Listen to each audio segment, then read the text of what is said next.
56 years after she was adopted, a woman went on the hunt for her biological father, but instead of finding a gravestone like she thought she would, she found a person in a nursing home.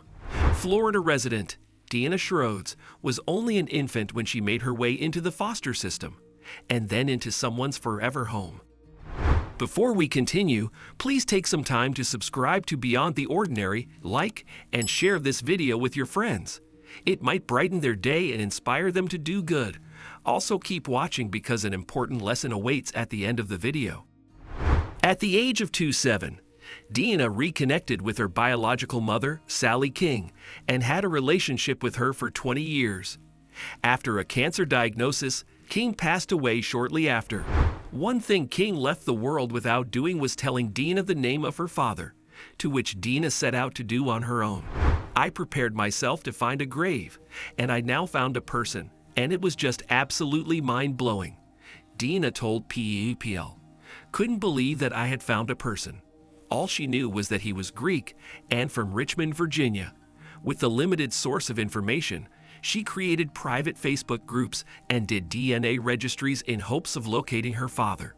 After 10 years of searching, Deanna turned to her faith and higher power for help in finding him. The ordained minister prayed a lot for something to light her way, and finally, she got a clue.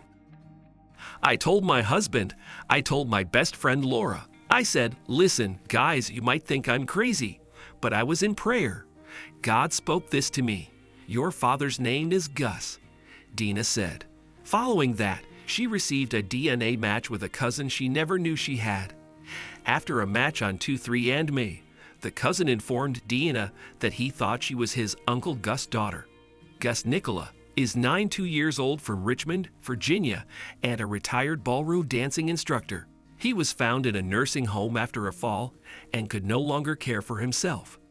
Deanna was nervous to meet him but proceeded anyway and finally called her father. He said, I woke up this morning and I was alone.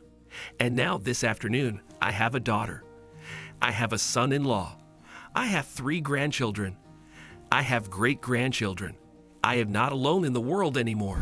It was only a week later that she was at his bedside. Gus would say to me, please don't let me die in here. Don't let me die in here. And I said, you know what? I'm going to make sure. Deanna took her biological father home with her, cooking for him, and providing the man who gave her life with a second home. He stayed in her guest room with the promise of telling her about himself. It's the hardest thing. It's the most worthwhile thing. It's the most incredible miracle I've ever had the privilege to live out, she said. I'm living the dream.